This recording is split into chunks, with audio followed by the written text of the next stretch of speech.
All good. All right, so we'll get started. Anybody want to start off with, we can just do this popcorn style. I'm just here to just ask questions and let y'all talk and everything. But how did y'all feel when you heard that Max Preps ranked y'all as the top 25 greatest women's girls basketball team of all time? Y'all should have been ranked higher, but top 25. What comes to mind when y'all hear that?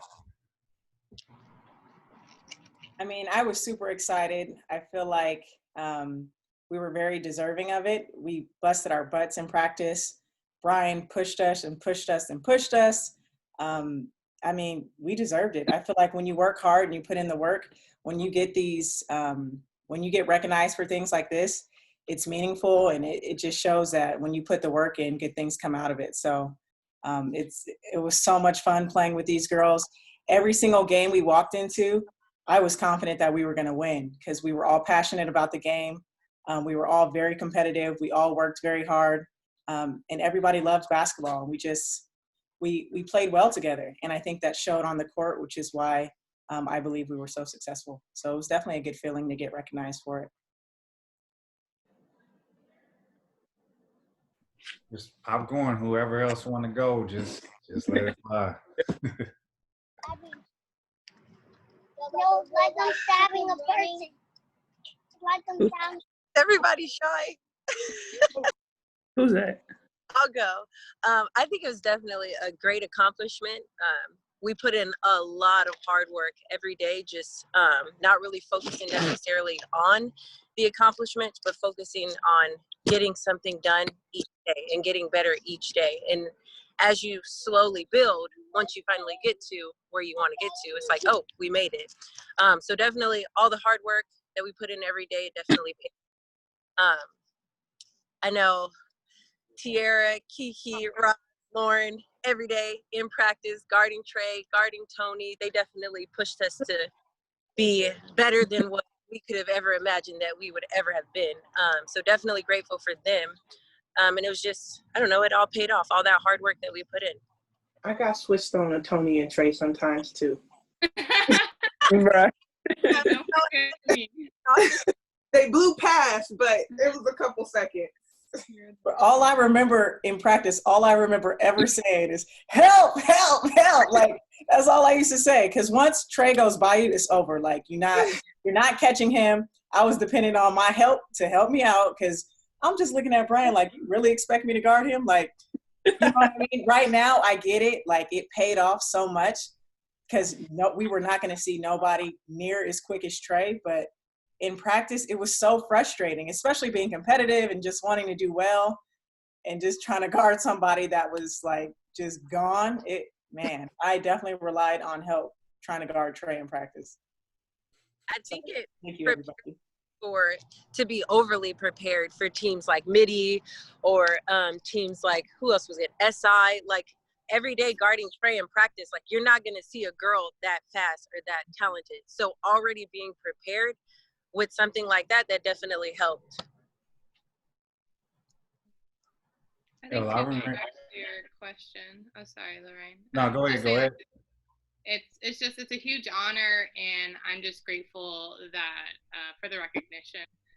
We definitely worked extremely hard, but I think it comes to show that we were successful in the past, but Harrigan and like each other, like we would remind each other like that was in the past. In order to be successful in 2008, you got to kind of relinquish what happened in the past and take it day by day, because if not, then we could have been really quote unquote cocky, right, and been like, hey, like we've done this, and then not have had the season that we did have.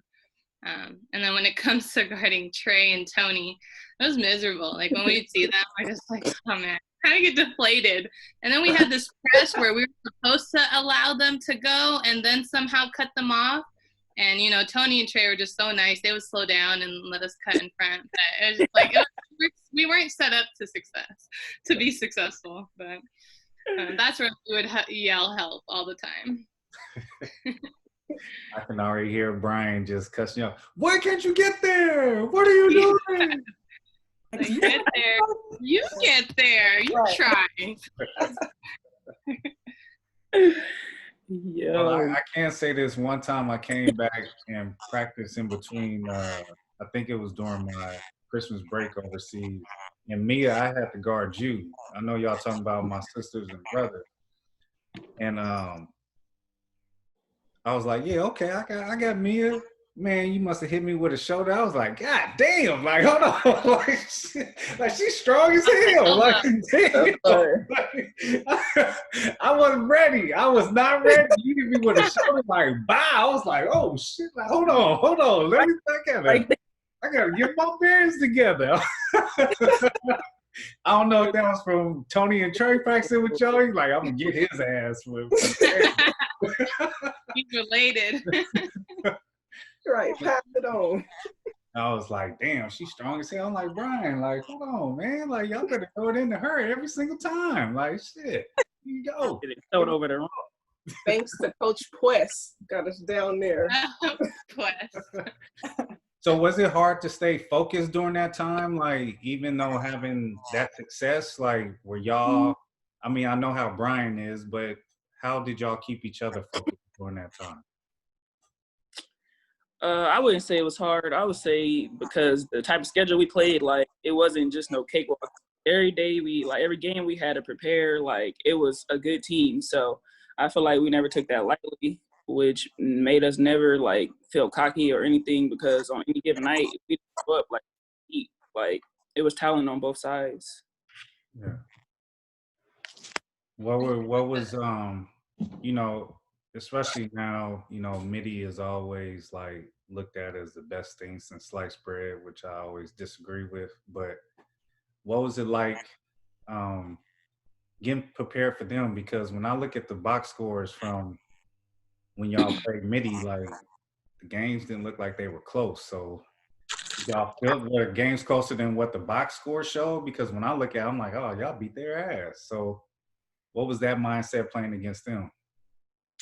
What I remember is like my freshman year, like they came to Sacred Heart and like ran us off the court. Like we thought we was prepared, but D-Rob came and like just ran circles around us, like literally. And after that, like Brian got like on us like bad the next day. Practice was like not good at all. And then after that, I feel like we just prepared. Like we know we could beat them. Basically, like we knew what to expect. Play them the next time. I mean, I don't know about them because they had already played them before, but my first time against them, I was, damn, this crazy. Seemed like we always split one with them. So either we would beat them at their place, and then they would come and beat us at ours, or vice versa. Just always seemed like we split a game. So we would win one and lose one. But by far, I would say MIDI was the most competitive team, like for sure. So I know I always had to guard Danielle Robinson. And to me, like if I could shut her down or keep her points minimal, I felt like, you know, I did my part that game. So I was never worried about scoring, nothing like that. I just knew that I had to stop her. And I would just feed off of that, whether it was taking a charge or whatever, just making sure, you know, she wasn't going off like she typically did. Brian used to always say, L, like you're guarding Danielle. So I took pride in trying to make sure, like, at the very least, that I did my part on defense. Well, that's the thing, you know, and speaking on the defensive part, all of y'all play defense. Like there's not one of you here where I'm just looking like that's a mismatch. Like all of y'all play defense. So how was the communication on defense? Did y'all switch a lot when it came to guarding certain people? Was somebody like, nah, I got her today, like I'm ready to shut her down? Like how was that? You know, because with coaches, we put together game plans and all that, but I know as a player, I was like, nah, I got dude. Like, I got him. Like, don't worry about it. I don't need no help. I'm going to take the challenge today. So how was that for all of you, since all of you were good defenders? Like it was part of the game plan sometimes, right? Like whoever team we played, Brian, had a game plan written up, and sometimes we would switch, sometimes we would go over the screen, under the screen, depending on the team, depending on the player. I don't know. I don't remember if we were like I got this person. You know, like Elle said, sometimes like she would guard Danielle Robinson because She was assigned. No was. And she always had her own book, so we stuck to that game plan, you know. So I think when something worked, Brian was like, okay, we're gonna stick to this game plan. Go with. We in discipline, and we just had to listen. So I think that was, you know, that was one. Also, I think everybody knows Brian. Like, if you didn't play defense, you weren't gonna play. Yeah. If everybody's giving their all on defense, you're gonna be successful. Like, I think we were all in tandem. Like Elle mentioned earlier, she would be like, help. And you knew that your teammate was going to have your help if you got beat. Yeah. I think it's safe to say, like, I got my minutes because I played defense, but it was one of those things, like, when it came to, like, the guards, I think a lot of times, like, when it came to the guards defensively, like, we could switch, and just knowing, like, with the post, and, like, I remember Mia would, like, push me through. That was good. I was like, all right, I got there. but Number like, 4 says, don't switch, you better get your butt through. Yeah.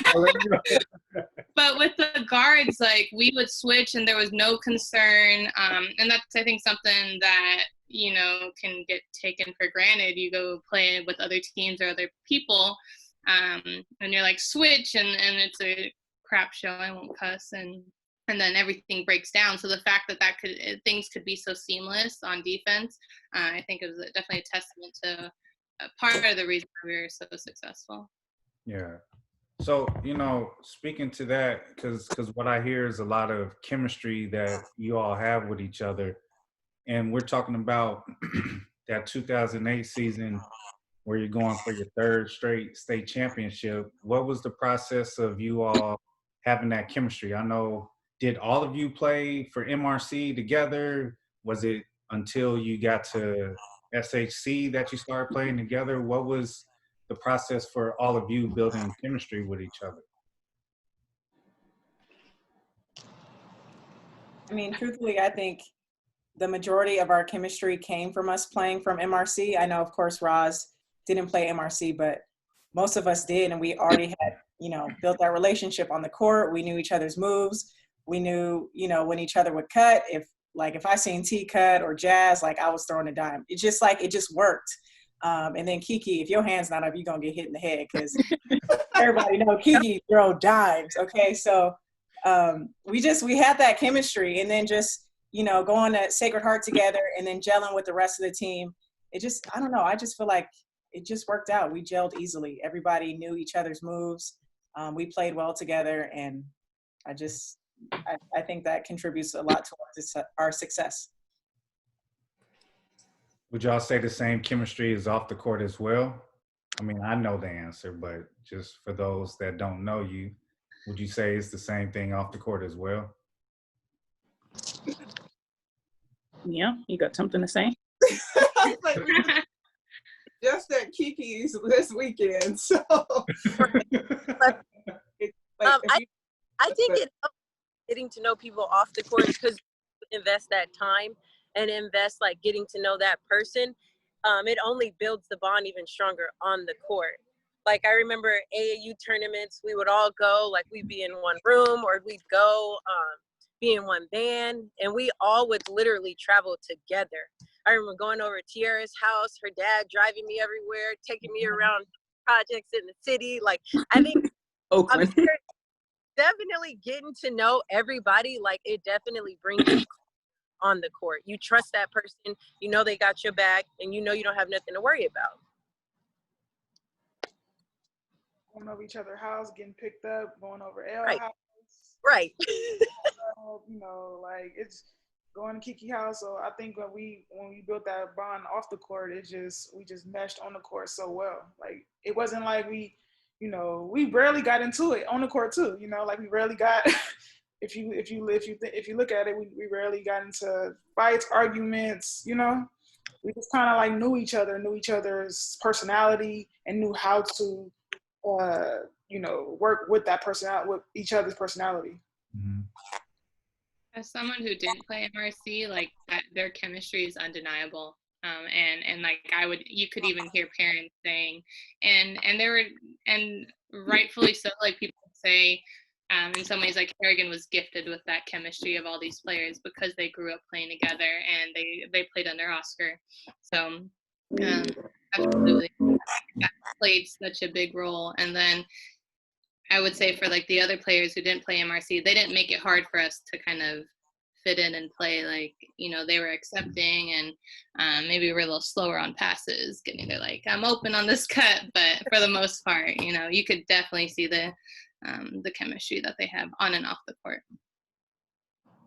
Well, I know Brian always, you know, once he gets himself going in a group setting, he's always like, LaRyan, how come y'all didn't win the state? I said, I didn't have 10 D1 players on my team, punk. And he's like, oh, forget you. That's not true. I'm like, yes, it is.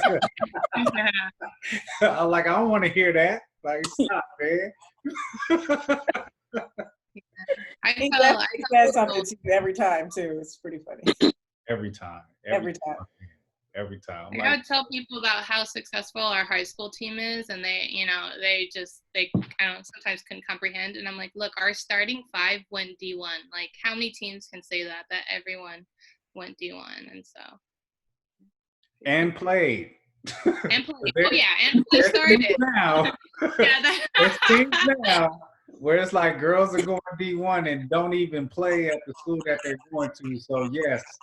Y'all played, like y'all were like the marquee players coming in to those colleges. Like y'all are program changers, you know, which I'm so like, I'm thinking like if I was a college coach, like I would have offered all of you a scholarship to come to my college and continue. Like seriously, like I'm like, do I bring this team in or I stay with this team I got? I'm gonna bring them in, you know, so the recruiting process, how was that?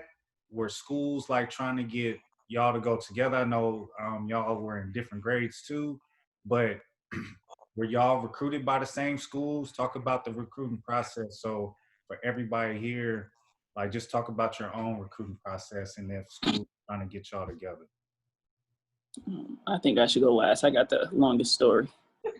No, second to last. Well, Jazz and Mia, Jazz and Elle, y'all went to the same school, so. You want to go first? You want me to go? They was recruiting y'all together. I feel like we have the same story. Yeah. I mean, my recruiting process, majority of the schools that recruited me were from the WCC. So I knew in my heart, I always wanted to go, like as a kid, I wanted to go to Stanford. I wanted to go to UCLA. I wanted to go to these really big name schools. My reality wasn't that, and I was okay with that. So I was, you know, super blessed and appreciative of the opportunities to still play D1. You know, of course, I would have loved to play in the Pac-10 or the Pac-12, but the small D1s work too. So I ended up going to Pepperdine. I committed with them. And then my senior year in high school, I had torn my ACL. So then I was like, oh God, I was like, you know, committing doesn't mean much until you sign the papers. So at that point, I hadn't signed any papers, and I was worried that with me having an ACL injury, is my coach still going to want me?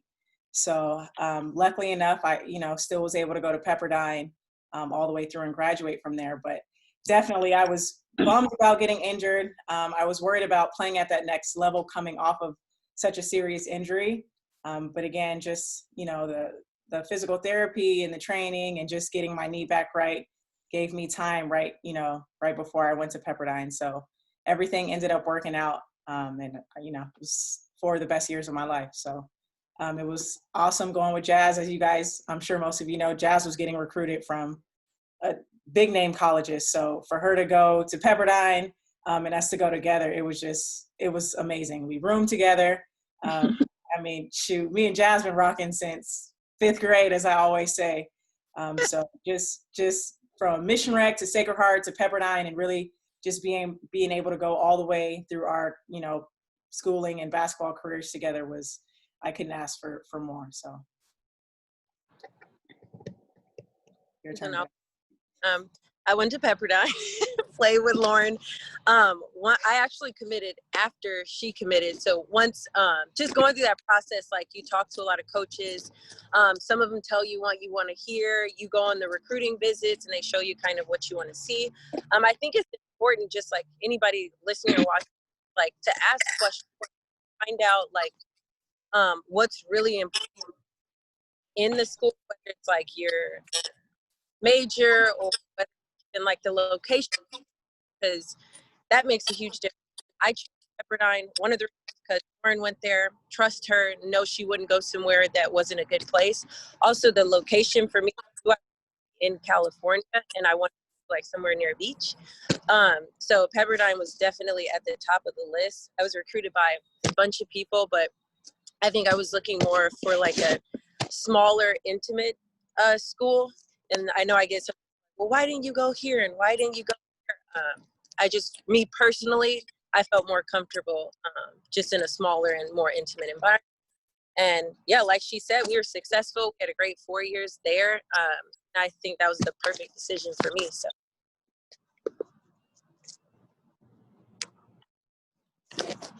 Who's next? Mia, I can go. Mia, look at Mia there.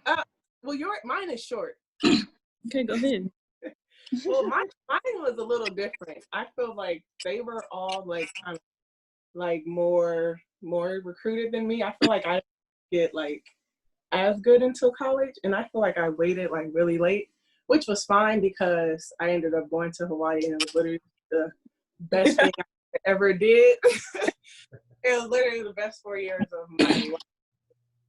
So I feel like my recruiting process was just like a little different, just like not as big name schools, but just for me, just being kind of like a undersized post really. Like, so it was kind of like, do they kind of want to take the chance? And I just put it in my head to like, whatever school I'm going to go to.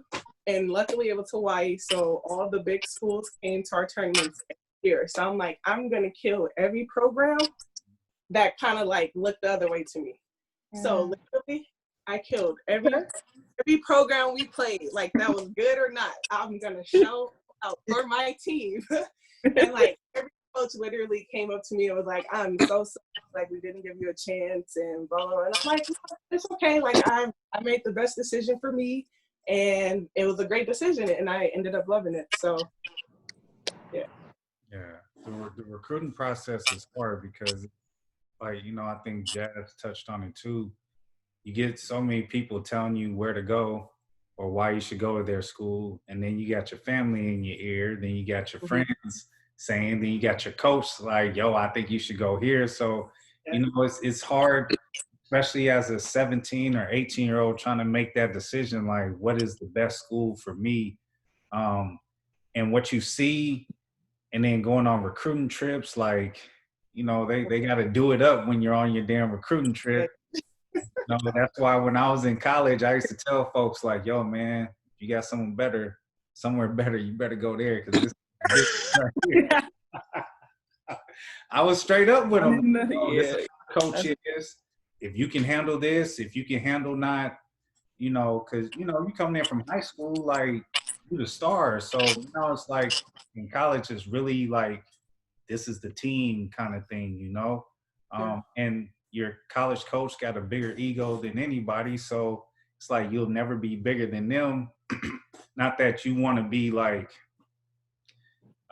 just a bad player, a bad team player and egotistical and stuff. But, that process is difficult to figure out where you want to go. Where do I want to play my college basketball, and sometimes those big name schools are just not the place to go because your value might not be as big as a smaller school sometimes, unless the right people are there coaching and coaching staff. So we got T, we got Roz, and we got Keith. Can y'all hear me? Because I have to get on my phone.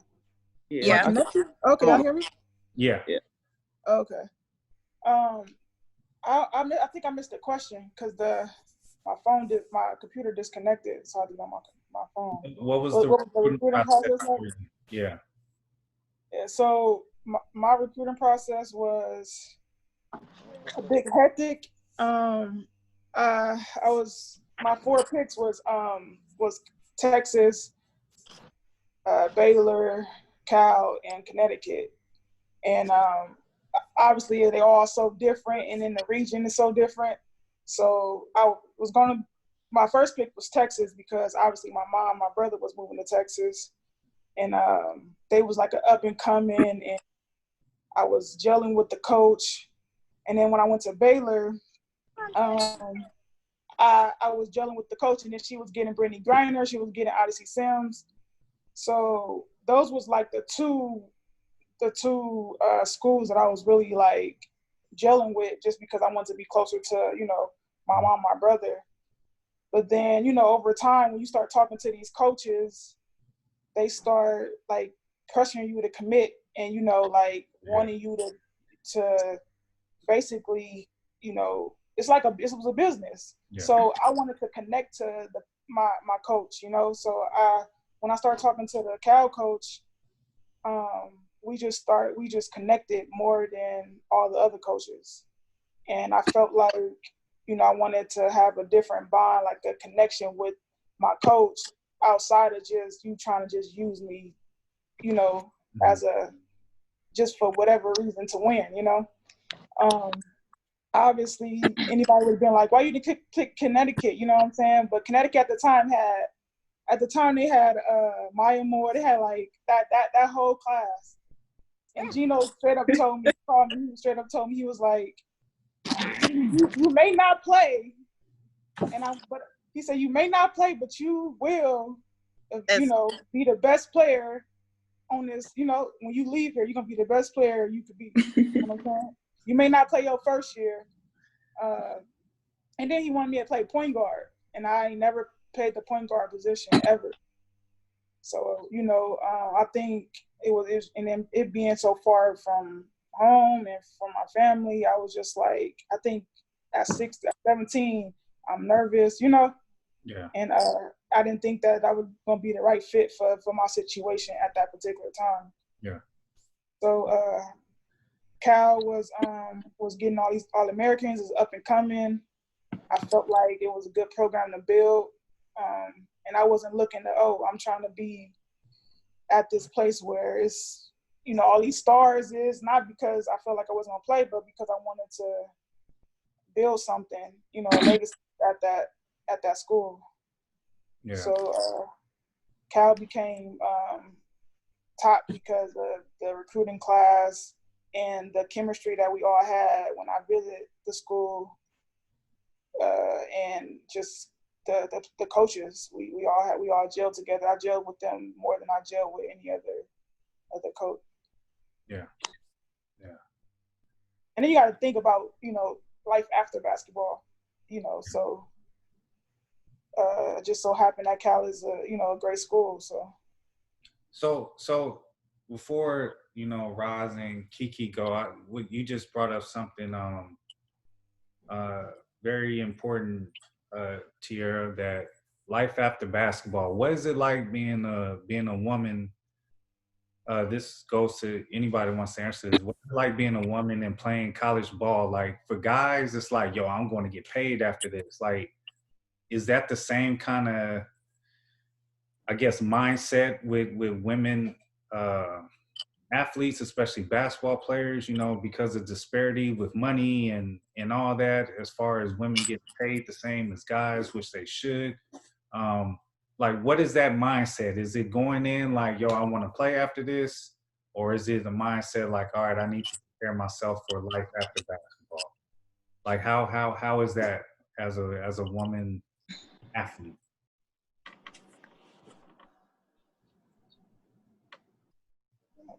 I mean, you're playing professionally, Camila. For me, it definitely wasn't about the money. I mean, let's be realistic. Women do not get paid like men players do. That's a fact.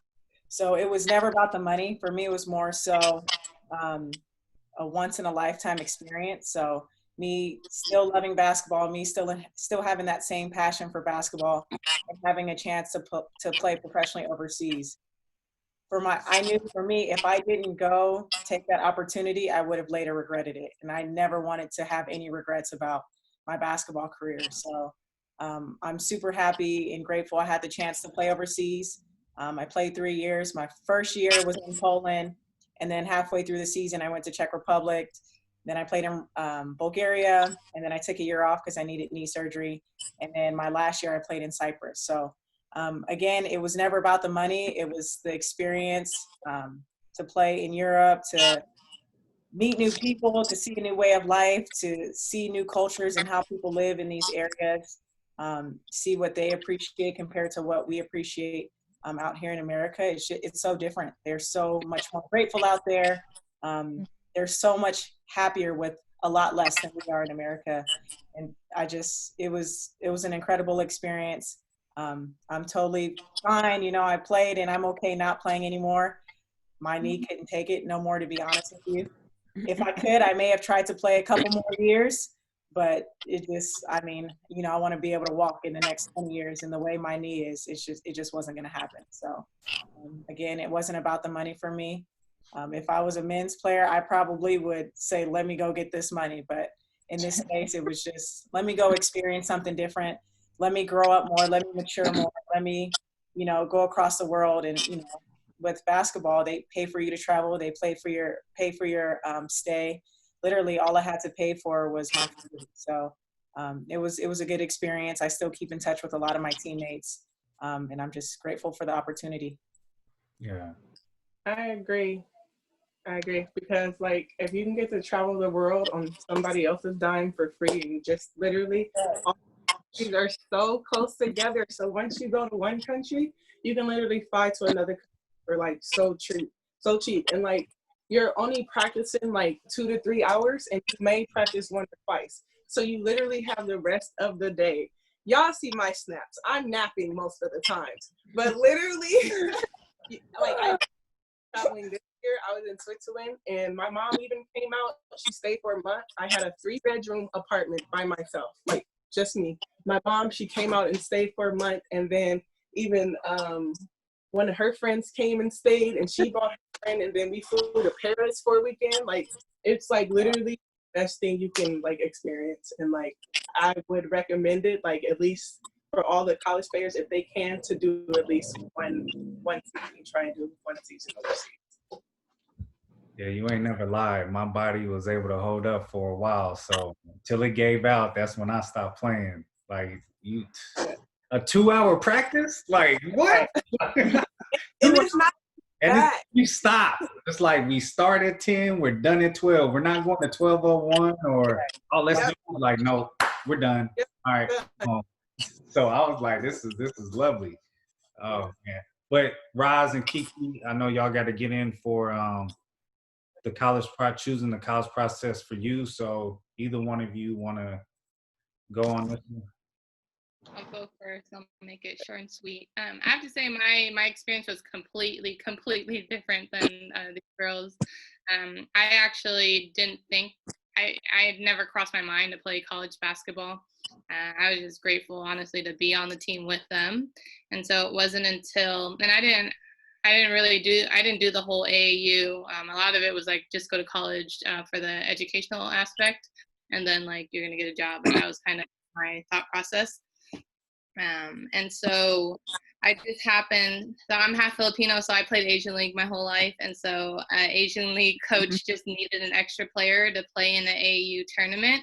And so I said yes. And then that's how I got just a couple looks from Division II schools, which I had no idea about Division II. And actually, I knew of the coaching staff at the City College of San Francisco, and nothing against them, and loved the coach there, but I was just like, I wanted to get away from home, but also like wanted to go to university. And so found Cal Poly Pomona, and it's just a completely different area of Southern California. I'm a city girl, and it was agricultural, and it's like the Cal Poly system's a good educational school. And so it's honestly like the best decision of my life to play college sports, especially the fact that it wasn't something that I was planning on doing. And then kind of in talking, like answering your second question, I don't know if I just wasn't aware of playing overseas, or if it was more of like you gotta get a job or you gotta start your career. But for me, I just like playing college basketball. It was like counting down the years, like, dang, I got 3 more years left. I got 2 more years left.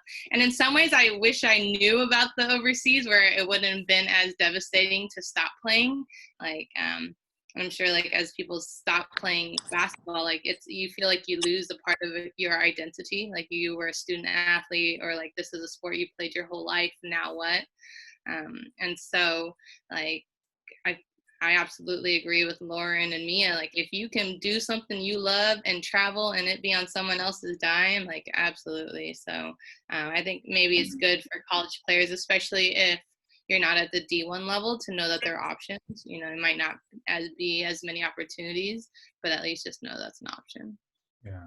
And just to piggyback on that, a lot of my good friends overseas came from Division twos, and they still get good offers over there and stuff too. So like once you get over there, like it really doesn't matter like your division, and like as long as you got highlights and you're good and you can prove yourself, like they don't really care too much about the school over there.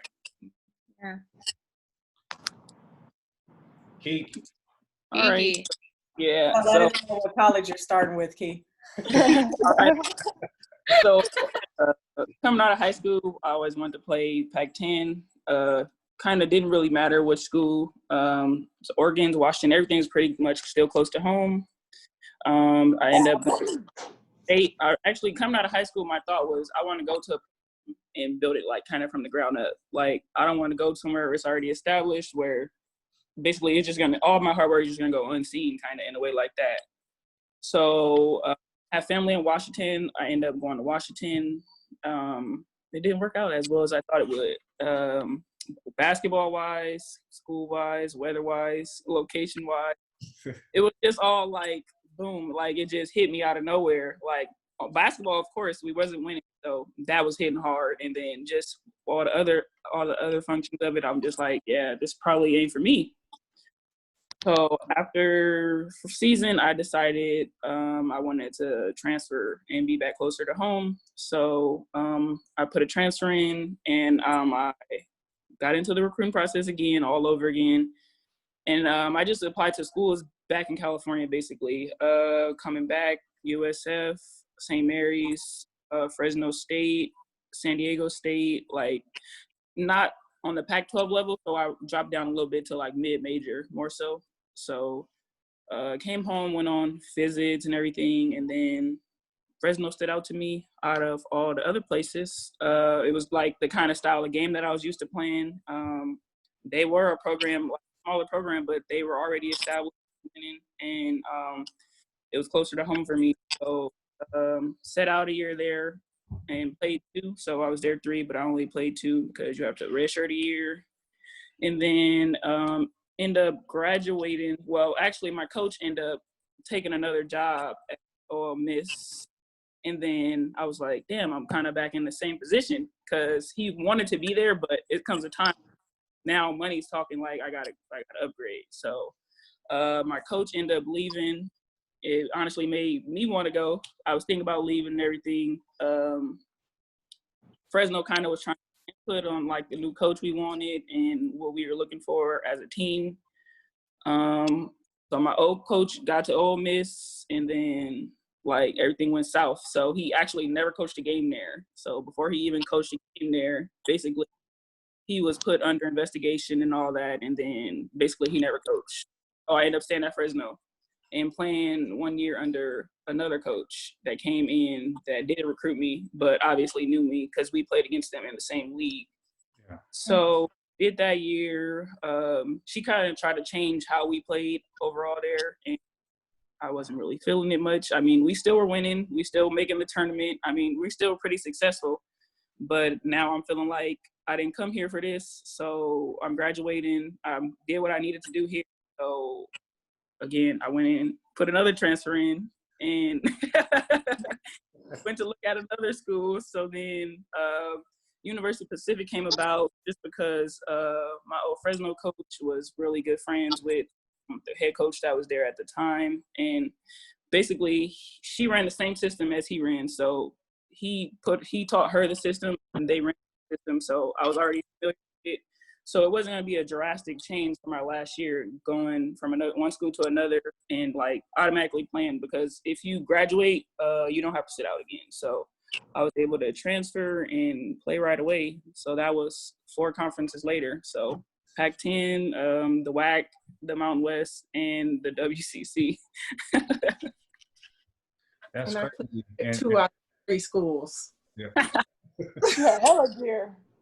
You know what was crazy? And USF didn't get none of y'all. So that is just, you know, graduating from USF. Like I really wish the school was able to get people to go there. And it just sucks that having a team like all of yours right in your backyard, like literally 5 minutes from the school, and didn't get one player, you know, and just that recruiting process, like, should have been all in. Like, should have tried to get every single last one of y'all at the school, you know, regardless if y'all want to stay close to home or not.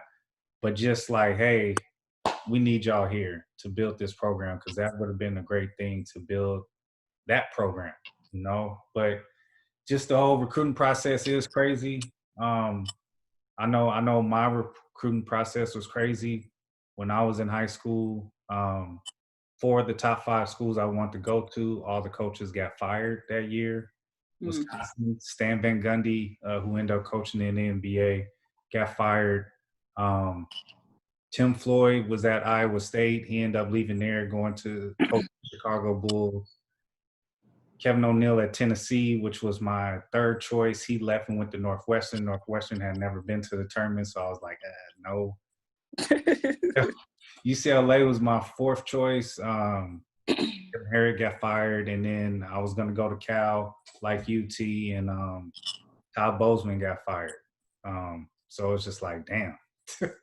Well, Right. it was that. Like, what do I do now? And, you know, all y'all know, like, it's just hard trying to narrow down a school. And by that time, I had said no to everybody else, and it was kind of like, ooh, what do I do now? You know, now that my top 5 is gone. So it's definitely hard. I think, Raj, you touched on, you know, once you're done with basketball, losing a piece of yourself or trying to figure out what that looks like. It's definitely hard. I know when I had to stop playing, it was no more structured time. So it's like, okay, I don't have to go to practice. I don't have to play. I don't have to get up early. Like, what do, Yeah. you know, like that is hard. And then, you know, you trying to figure out a part of yourself, and it's like everybody just want to talk to you about basketball, and it's just like, I'm done with basketball now. Can we disconnect me from that? Like, can we talk about something else? Like, that's not totally me, but you know, it's one of the things, especially with your team. All of you have such a huge impact on so many people that y'all don't even realize how y'all made people feel, or how proud people are of all of you. You know, to this day, especially being a high school coach, like to have 6th, 7th, and 8th graders talk about they want to go to the school because of all of you. I'm like, you weren't even alive. Like, but y'all, that's how much history and how much of an impact y'all had on people and family. You know, I don't want to keep y'all too much longer, but just got a few more questions for y'all. So these are going to go kind of quick, and then these next set of questions. So out of everybody on this call, who was the most competitive? Who was the most competitive? That's everybody. I mean, I honestly think everybody. I think No, to lose. I like that. I like that. She was like, that's why we won 56 straight games. Yeah. All right. Who was the glue? Who would you say was the glue that kind of kept things together? The glue. Glue. Just plug them in That's anywhere. the thing. Everybody. If one person off, we all off. I don't know. I can't think of just one person. Who would get y'all the most hype out of everybody?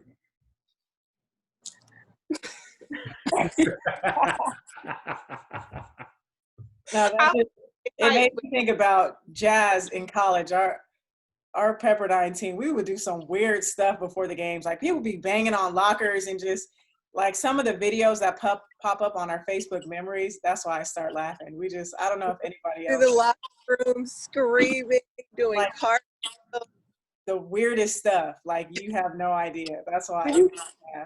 We were silent killers. We didn't have to. We wasn't loud people. We just was on the court. We didn't do none of that. That's crazy. We didn't talk much. We just left it all on the court. Like y'all came for a purpose and y'all did what y'all had to do. Y'all warm up, make sure it was clean because of Brian. I Honestly, just know it wasn't me because I would try to play slow jams, and I remember Tiara being like, "Guys, really right now? Wake up, girl! You're ready for a game." Honestly, I would say Brian, to be honest with you, because he's always in the huddle, gassing us before the game, talking about step on their neck and don't let up and all that kind of stuff. So You forgot. I really think it was Brian. Spitting. Right. I was about to say, who got spit on by Brian? Everybody. He's staring at the. Jesus. He said, I be staring right there. When you start forming right there, I'm like, B, wipe that B, because you ain't about to get me, bro. Like, no. While flexing his chest at the same time, like that guy.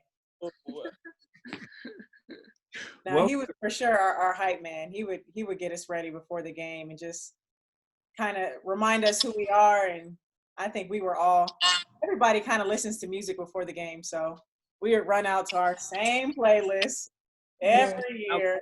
Yeah. Bring them out every Came year. up with the TI because they will not change it. Like they still play it now. Like year after year, like the same song, but it works. all they allow after our playlist. Oh. New songs. Yeah. Well, I can say this. When I was at SHC, like so I was only there 2 years. So my junior year, they allowed us to start playing music to come out to. Other than that, it was like alternative, like light rock. And I'm coming from public school, like, man, we don't listen to this. Like, nah, we coming out with hardcore stuff. So Sister Francis was like, all right, Lorraine, I'll play it for you. And I'm like, if Sister Francis said it's okay, nobody can say nothing. So I was like, cool, like, let's come out to this. All right, so got questions for each of y'all. And it's describing another person's game. So I'm gonna start with Kiki. Describe Tiara's game and what made her special. Everything damn near for real. If I would just describe it, I'm gonna describe it as like shifty, like on offense. I mean, she gonna make a move. You don't know what move, but she gonna put two moves together there and just get to the basket. And next time you try to play off because you think you're gonna get beat, she gonna pull up and it's gonna go in right from the free throw line, little pull up. And then just like on defense, I mean, I feel like she made the offensive player think like they seen daylight. Like she'd give them a little space, they'd start attacking, and then boom, Tiara then took the ball and already going to the other for a finger roll, already heading the other way for a finger roll. Like make people feel good about themselves until they really try to attack the basket. But T was a bucket. I'm always looking. I like to shoot, but I'm always looking to pass dime. T one of the ones who always ready to catch it. Like damn near she'll catch an alley, won't even come down to the ground. She's like, stow it up. Like she goes make them up. It's crazy. Like, yeah. All right. Appreciate that, Key. I think T, you were one of the first. So like me growing up, Brandy Reed and Jamie Red and Amanda Laster were some of the girls that were like, I thought it was raw. So, but what I saw with your game, like the handles and going behind the back and between the legs, I was like, ooh, she got a little flair to her game. Like, okay. And then the finger roll, I'm like, she really finger rolling. Like, damn. Like, Right. She nice. Like, damn, my bad. Nah, definitely a joy to watch and loved your game as well. So since Tierra, since Kiki spoke about you, can you describe Lauren's game? Lauren. Hey, gas me up, T. Gas me up. I got you. I just like, I mean, we don't talk about shifty. Lauren got the 1-2 cross. Yeah. The 1-2 cross pull up game was crazy. I mean, if you want to talk about pull up game, I mean, I think obviously over time, just seeing your game develop and your jumper develop is crazy. Like from the side, from the top, like you said, like you do the 1-2 pull up, 1-2 pull up.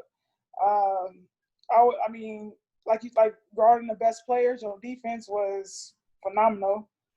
You know, you get like somebody on the left, you got them, you pick them from the back, and then get them on the side, and then we gone. So you will always Brian will always get you to guard the best. You and Jazz guard the best players. You know what I'm saying? And that shows a lot to the type of defensive player you are. And like I said, like that, I ain't that shifty as that with that move that you always get. And my jumper wasn't as good as yours, and I always used to, admire your jumper. And I mean, to this day, your jumper wet. So thanks, T. Appreciate it. Now after she make the move, she'll look at somebody like, ooh. Right. Man, I've been doing the same in and out cross all my life. It is still work. I swear to God. It's that If first they can't stop it, hey, if they can't stop it, oh well. So Lauren, it's your turn. You got to describe Mia's game. So remember that story you said when she got you in the chest? Yeah. That's the first thing I thought of about Mia.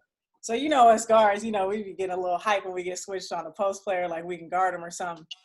And I just remember Mia getting the ball in the post, and somehow I ended up guarding her, and I was like, she just literally took the wind out of me. So first thing that comes to mind when I think about Mia is just a straight powerhouse. Like if she seals you, it's over. You just, if she's in front of you, if she get the drop step, and sometimes it looked like a little hook shot, but Mia's probably, no lie, one of the strongest players I've ever played against. And Jazz can tell you, we got switched on to a lot of post players in college, but Mia is a straight up powerhouse. So she's taking you to the basket, she's backing you down, she got that little hook shot. She just, once she's in front of you, it's over. Like you're not getting around her. And then occasionally, she like to come down and shoot a few 3-pointers. So if you watch her highlights, Mia always shoot a couple threes, and then she be like, yeah, I still got it. So I would just say powerhouse on all aspects. So scoring, rebounding, defending, everything. She can literally do everything. And then again, like she'll spot up and then take a few threes. So yeah, Mia nice. She knows she nice. Mia, did you miss on definitely a great addition to have to the team. Obviously, she's a little younger than us, but she came in and held her own. And we've never been a team that, had a lot of height, but we were strong, we could run, and we just all played well together. So for sure, Mia was a straight powerhouse, and she would do anything that needed to get done. Hey, speaking of Mia, wait, hold on. Remember Mia? Yeah, let the story come up. Remember we used to shoot the ball, and then she was like, Mia be like, y'all ain't passing me the ball anyway. I ain't getting no rebounds no more. They was using rebounds. They just said they being nice. That's a nice way of saying Mia. Get the rebound. You get the rebound. She's like, y'all ain't giving me. Kiki would be like, I ain't getting no rebounds no more.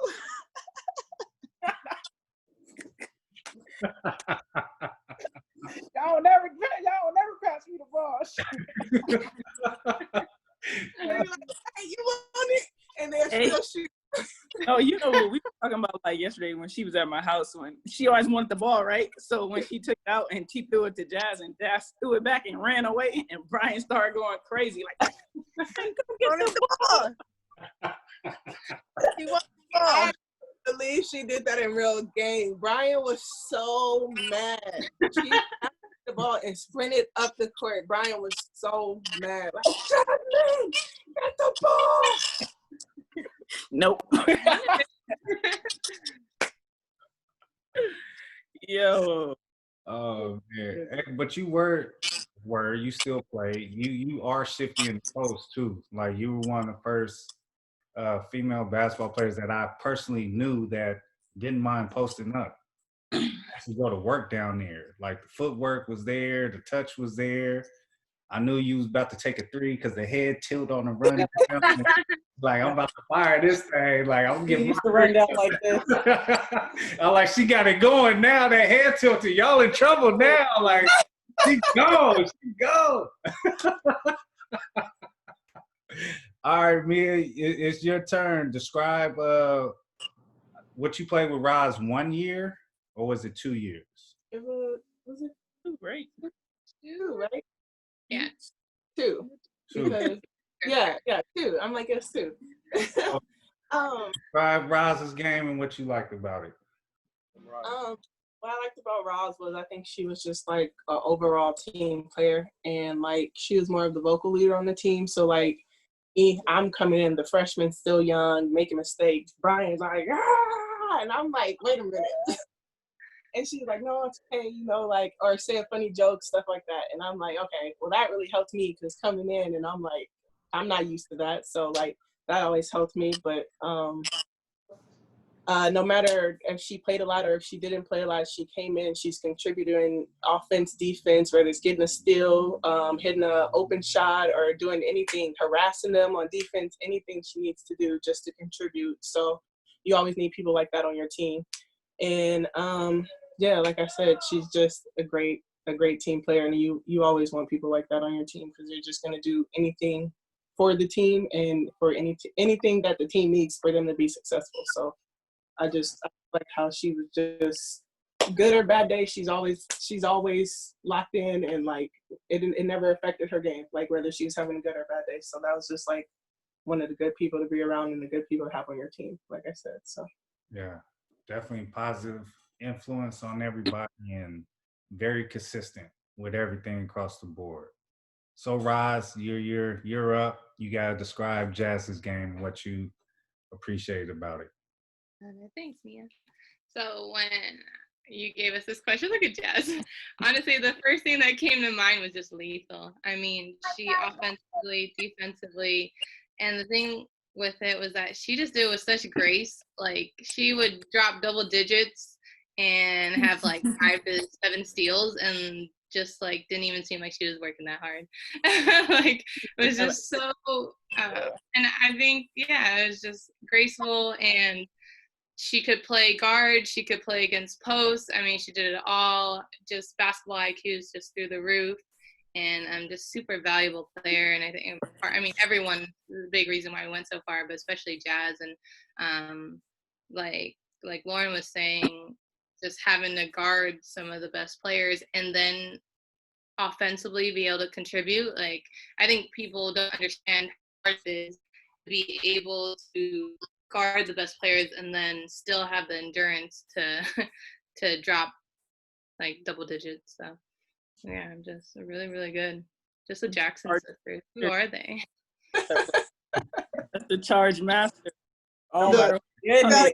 Nobody Take the charge. The other thing Jazz was known for was her charges too. Yeah. So like people would think that they had an open lane, and then all of a sudden she came there and then took the charge, and then would get up smiling and just like, okay, I'm go back. Right back up. I have to say something though about Lauren, and so when she went down with her ACL, I mean that was absolutely devastating. And Don't remind me because I was right there. She was like, "No, see, no." I felt so guilty about every time I come up. And as a team, like you could feel the deflation. But someone had sent me an article about that 2008 team. And it said how she went down and they didn't know if the team was going to be successful. And they had mentioned that I went in. But right afterwards, it was like, and the 3-point percentage of the team dropped significantly. So, like, Lauren was a big threat on the 3-point line, which I think she doesn't get credit for. So I just wanted to add that. Thanks, Ross. No Well, lie, coming from Mission Rec, I'm sure everybody remembers, but I was definitely shooting with two hands. So shout out to Oscar. My follow through was like this. I had to literally shoot it perfect. The way I was shooting back in, the ball had to be perfect to go through the hoop because that flat shot.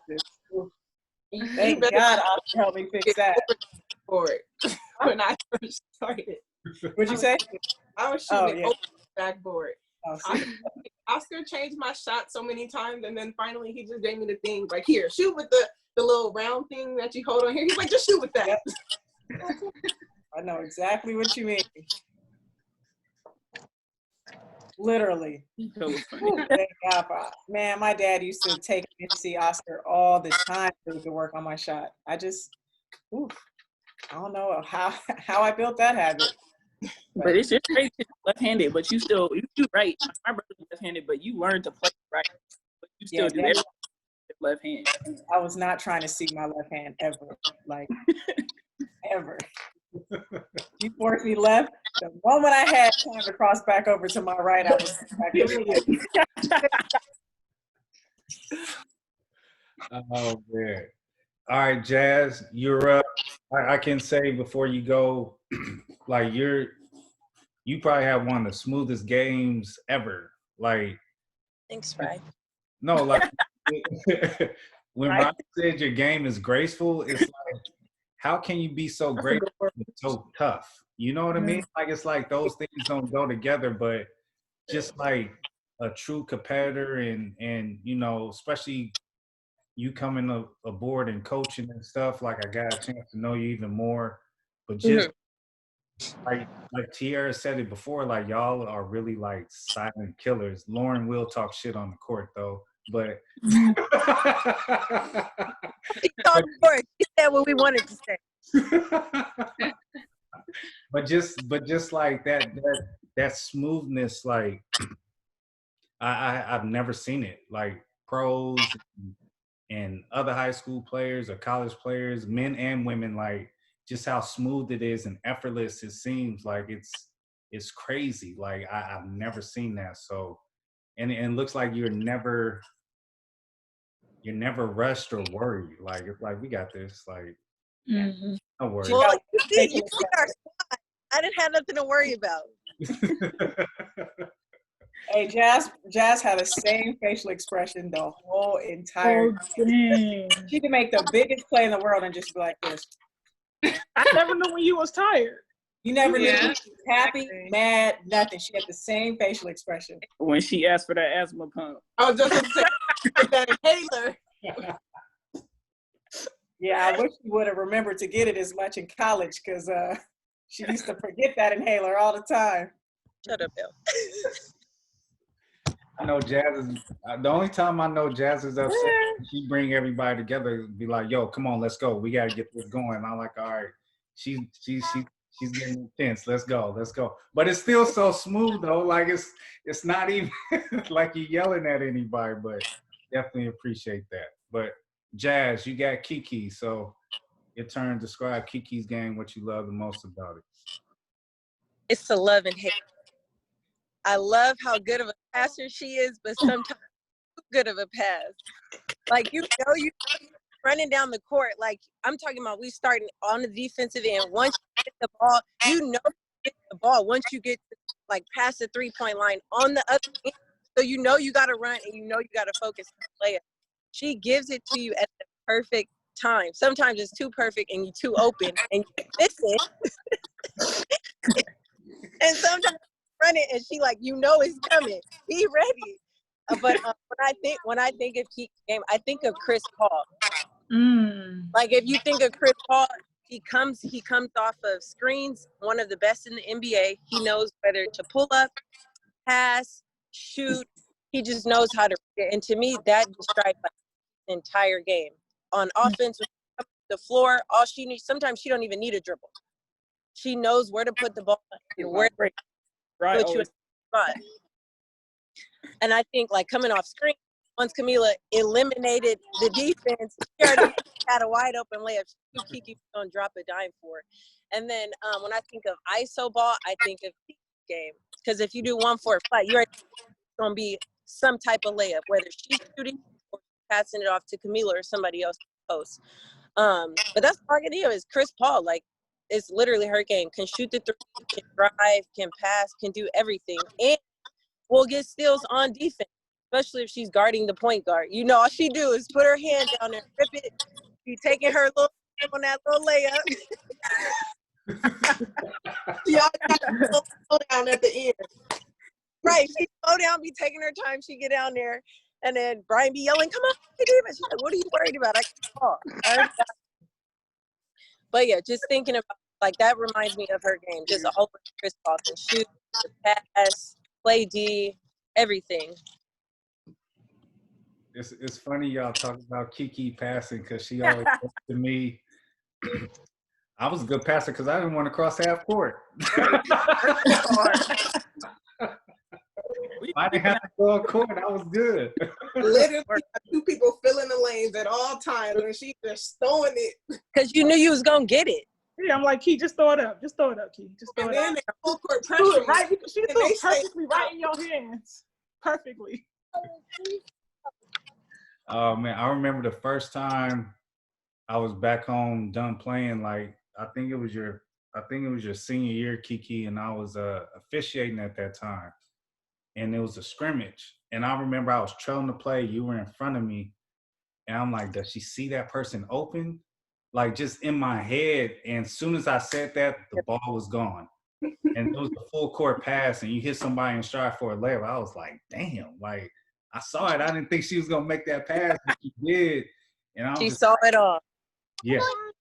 That court vision is just tremendous. And you know, especially the times you come in and practice or I've watched you play, it's like a buzz starts coming when you have the ball because they like people expect you to do something spectacular and you really don't let nobody down like you really do, whether it's breaking somebody down or making a shot or, you know, especially on the defensive end, people, I think they underestimate how good a defender you are because they're like, all right, I got away from L, I got away from T, I got away from Jazz.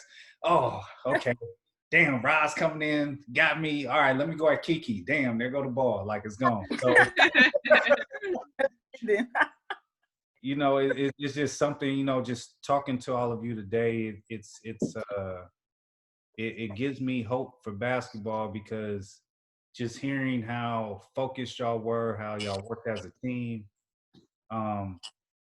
it's great to hear how tight y'all were on and off the court where you know it's hard to create that now because everybody wants to be the best player, everybody wants to have the shine, everybody wants to have the spotlight, and it doesn't work for a lot of teams. And you know, definitely coaching at Cigar Cathedral, it's y'all are referenced quite often. I don't expect teams to be as good as you all, but I do talk about the chemistry, how well y'all played together, how unselfish y'all were, because just think about all the talent that's on this call right now. You would think somebody was averaging 35 a game or 25 a game or even 20 a game, you know, but the fact that all of you had input on the game and were so special, like I don't think that can be matched like ever. Like I really don't, you know. So before we end it, we got to bring up the guy because he was your coach, Brian Harrigan. I know he was a crazy guy, but how was it playing for Brian outside the intensity? What was like the nice part of Brian outside of the yelling and the screaming and the spitting? When you give them the open bar.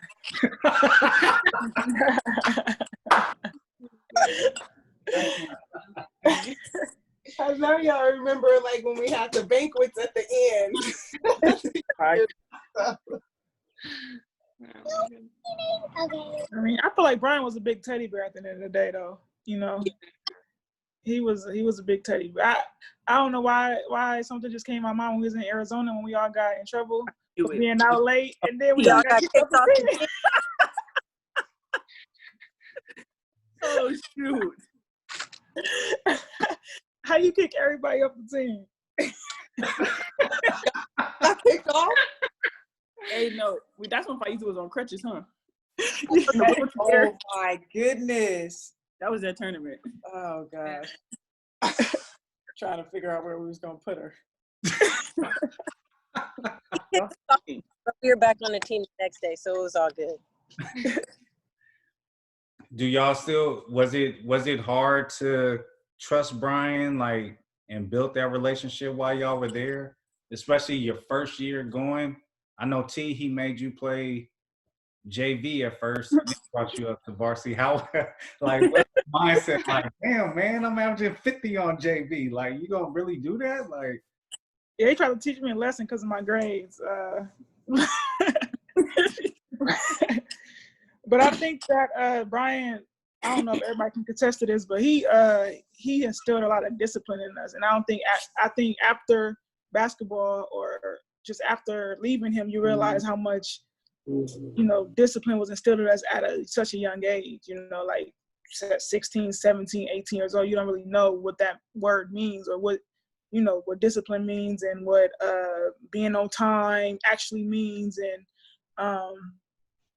he instilled all these great what word I'm trying to use qualities, in us at a young age for after college or after high school. College was probably like a breeze for some of us or some people, and even now in our adult life, just discipline being such a big deal in most of our lives. I think that he made an impact in our lives just after basketball. So he's a good guy. He's a good guy. Justin, I gotta show y'all this real fast. My bad. She's still dead from the party. Just so Get along the party too hard. She's still dead. So, I heard you came to turn the party up, Jazz. The party was over. Right. it was just getting started. Oh man. I think for Harrigan, he definitely instilled life lessons like through basketball. And I think everyone here can say it was a love-hate relationship. Like, we hated him when he was coaching us, but at the end of the day, you knew that it was just out of love.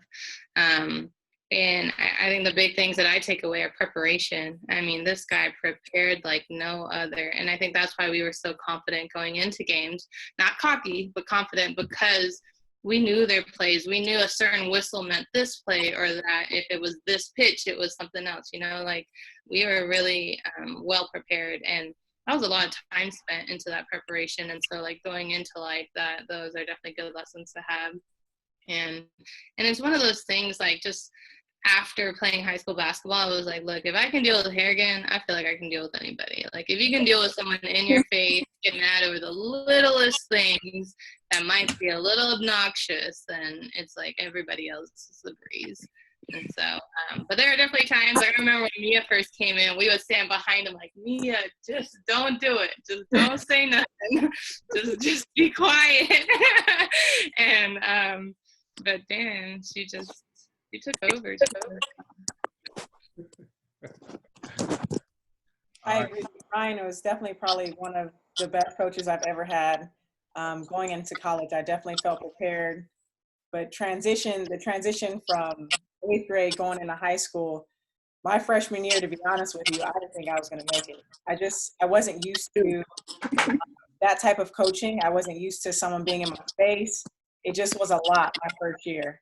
But, in one ear, out the other, understanding what he's saying and not how he's saying it was big.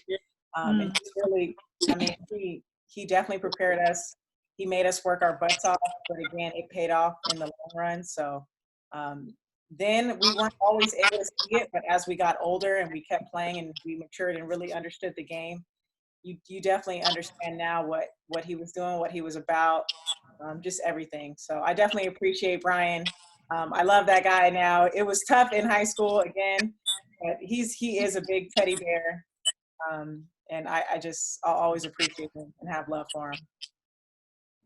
And I I just know y'all remember in practice when he was mad, none of y'all D1 athletes, none of y'all go play in college, none of y'all go do this. Like, he used to really be on our heads, but he just, he had good intentions and just really wanted to bring out the best in us and never wanted us to get too comfortable. So we can, as players, you got to appreciate that, because he definitely brought out the best of us. Yeah, I think getting to know Brian kind of off the court definitely, just because some of the stuff that he said, it was just like, get that passion, to get that fire, to really get you like worked up, give your all, like give more than what you give. So half the stuff that he said to me or to anybody else, like, okay, like it's not, it doesn't matter. Like, it's just words, but I know why he wanted us to be a successful team. Like, he saw what we accomplished. He believed it. So by him going in every day of practice, saying what he said, I mean, it wasn't all bad. He said good stuff. Like, he knew when to like stroke our ego and stuff. But, like, he literally brought the best out of us because he saw how we could be. But I just loved high school. Was definitely funny for me. I remember all the lessons he taught me. Still to this day, he always asked me if I got my shoes, because because I don't know what I was thinking. You know, sometimes somebody's always in your head and you're thinking about stuff, and I'm walking out the gate like I'm ready. Like, we finna SI, we finna win. I'm good. Look at my bag. All I got is my socks. Like, but it's not like, Mom, I'm gonna run to the store, give me some shoes. He was like, she ain't playing. She ain't got no shoes. She ain't playing. And just thinking about that, like, not prepared. It's like going to work. If you're not prepared, you're not gonna be. It's like doing anything in life. If you're not prepared, you're not gonna be successful. I will never forget that. And I mean, it was a tough lesson to learn, but it makes sense. And he would have done that to anybody. It didn't matter if you were on the team. Like, I appreciate everything that he. I like how he didn't favor nobody. He treated us all the same. No matter if you I don't care if you're scoring 30 a game. You're going to sit on the bench. I don't care if you just, like, those are the life lessons that, like you said, like, that you didn't get at that time at 16, 17 years old, but now you understand, like, that's a valuable life lesson to be learned. My dad was a big supporter of public school system, and so for me to go to private school, like, I went for him. I mean, obviously Sacred Heart's a good school too, but I went to play for Coach Harrigan, and I mean, it's an honor to play for him, and he has his tough moments, but like Jazz said, like, and everyone else has been saying, he has a good heart and he cares about us. And then other stuff that we talked about in the past, like, I mean, bring in Tony Russell and Trey, right? Like, we were playing against really good basketball players, so that when we played against these teams, we weren't shocked or surprised. And so I think that extra level, like, I mean, that's just the genius part of his coaching too. Mean to us, but kind of smart. It was smart because, like, what girl player is going to be as fast as Trey? Trey was like, it's like, if you can guard Trey, you pretty much can guard anybody. It's so funny because, like, when I go overseas, like, some of my coaches are surprised that we play against guys. Like, I'm like, how do you expect to get better? Like, unless you play against somebody stronger, faster, better. Like, but they're always so shocked. They're like, you play against guys, and I'm like, yeah, it's like normal over here.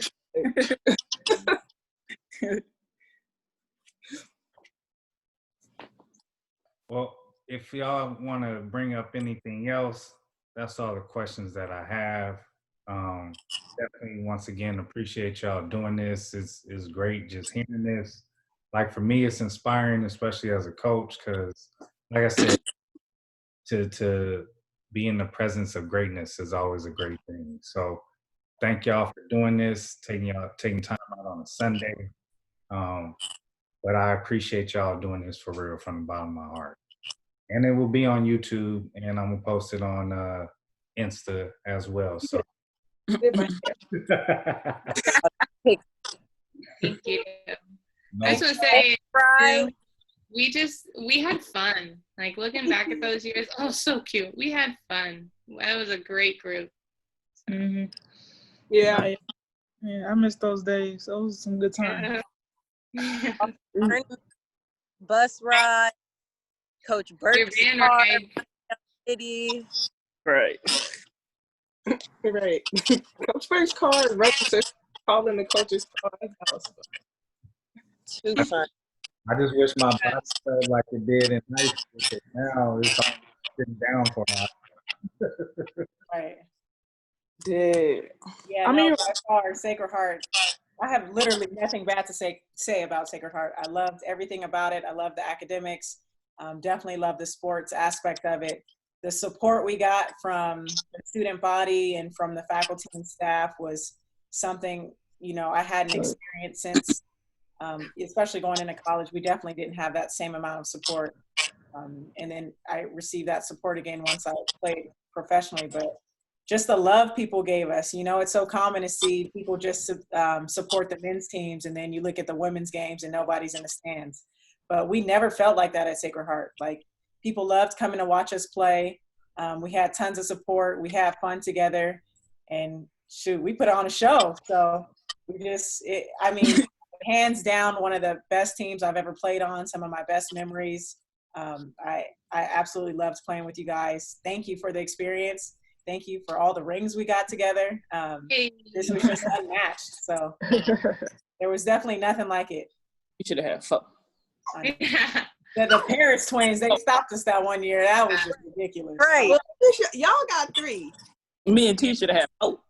Yeah. Man. I know what happened last year. I forgot. We lost at the We Final. lost to St. Mary's by 1, right? Oh yeah. Remember, you beat them. Remember, Was it the shot key You that she? stopped the girl turned in the corner. Yeah, you remember you wanted to save yourself for overtime, man. Hey, Stop. No, what was it the game where she? No, I don't want to bring it up, but she did a spin move on you, Key. And Mia was right there. It didn't want to stop. Bring it the free throws. Mia over here. Wait, it's like 1 second. I'm like, oh, it's You hit your shot the year before, and then we beat them, and then they hit their shot the year after and beat us. That's funny. One more thing too, Lauren. Yeah. And I know, because I think Mia had mentioned it, and just the whole team. Coach Poise, like, we were in the weight room. We were in, and so he's a big reason why we were as successful as we were, because we definitely hit the weights. So that was another thing. Yeah. He was no joke either. Coach, he's a good dude. Like, he's really just a good person, and definitely love working with him. I didn't ask y'all one question though. What was it like when y'all found out y'all were national champs? Like the best team in the United States. What was that feeling like when y'all heard that? Honestly, I didn't care. I just wanted to see the ring. I didn't care. Y'all was focused on the ring. I think it was crazy because that was like the year we went to like Oregon, we went to Arizona, and like we played good teams, and like a lot of the games was like 1 or 2 point games. Some games we had to like come back, like we were actually down and like had to come back. So it was like a lot of hard work put into it. So I think it was real special. I think, did we end up beating Long Beach Poly to get that number 1? We beat them. Oregon. Yeah. Oregon. Yeah, that was a good game. Yeah, but one of my college teammates went to Long Beach Poly, and she to this day is like bitter that we beat them to get that number 1 rating. So, always nice. Beat them 74-58. It seemed like a close. Yeah, it seemed a lot closer than I think. Maybe T went off in the second half, if I remember correct. I don't know. And That's probably because when we be playing and Ryan's like yelling in your ear like we down 20. Yeah, So it so wait, it was still had 74, to play 58? extra hard. He didn't want no laps. He didn't want you to relax. He didn't want you to think they had a chance. That He boy made is it seem like Well, I'm gonna go through the schedule. All right. So y'all first played Branson. Y'all beat them 61-32. sorry, Damn. LP. Yeah, right. Francis, I think that's out of SAC. Oh yeah, red team. 86-56. Damn. Play Highlands Ranch. I think they're out of Colorado. Y'all beat them It was 51. So that was a close yeah. game. That game was down too. Y'all play Southridge. Y'all beat them 58-36. Long Beach Poly 74-58.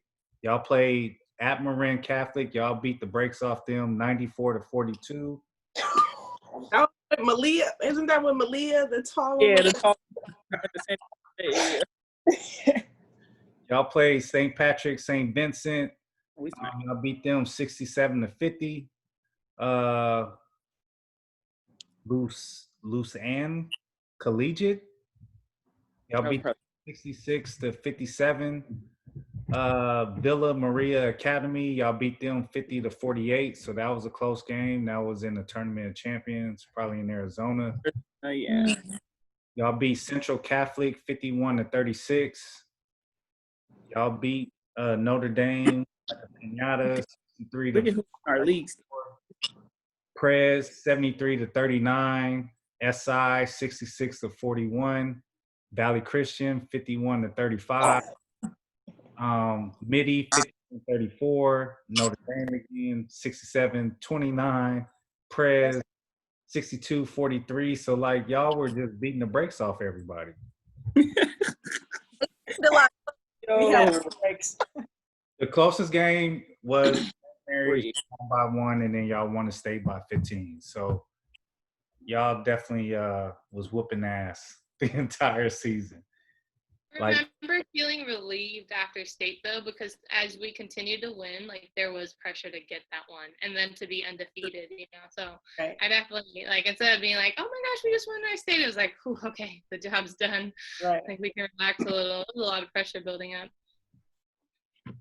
We only lost like 6 games, That's crazy. like 4 years. that is crazy. That was like my first half of my college season. First year.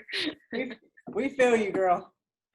Right. When you got And to Jasmine's college, like, what you is get this? so used to winning in high school, and then you get to college, you like, damn, this is a different feeling. Like it's being on the other side. Like it definitely being like, okay. Especially when we played against Gonzaga. Oh my goodness. Sometimes playing at Gonzaga, their fans are nonstop on their feet the whole game, cheering loud, screaming, like, and it's like we would be with them in the first half, and then the second half comes, and it was just like it was no return. Step on the gas. Yep. Wait, we go to Hawaii. Was it only me and T and Camila, or was y'all? Did y'all go to Hawaii, Jess? We did It was the our- whole tournament. It was No. our. Oh no, we didn't get to go. Yeah, you guys Oh, went to We Hawaii went to after. We played in Hawaii. Everybody was getting trips on us. I didn't realize how expensive it is in Hawaii, though. I know. People really don't understand because everything is imported, but like all the good Like really- even the McDonald's. You get McDonald's in Hawaii? Like, nah, I don't even. No, I'm just saying, like, just the fast food is expensive. That's how expensive it is out there. Like the milk is expensive. I didn't realize. I'm like, being a college student, you know, you only get that check every month. I'm like, you know. Yeah. Well, I mean, you get to go to Hawaii when you're national champ, so y'all could have played in Europe if y'all wanted to, and the school's gonna pay for it too. Right. That's why it's crazy. Like just coaching with you, seeing like how hard it is to like make trips like that happen in a year. Because it was like no problem when we was there. Like here, go ahead. Here, go ahead. Well, and that just it's hard because when you don't have we number one, when we're not winning like y'all were winning, so it's different. Even though we've had success since I've been there, it's hard. when you don't have that support to uplift Yeah. the athletes. And that's the frustrating part of the time, especially coaching now at the school where you just feel like you're just not being supported, or you have to go through so many obstacles just to go on one trip, you know? It's hard. It's hard. Definitely appreciate it. If y'all ever need me for anything, I'm always here. And thank you from the bottom of my heart for doing it. Definitely appreciate it. Thank you. Yeah. Thank you. Thanks, Rye. For sure, for sure. Bye. Bye. Enjoy Bye, y'all. everybody. Can we Bye, take a screenshot before? Wait, Right. Jazz, where you at? I'm in tech. I'm gonna take a screenshot No, so 'cause on it's right. everyone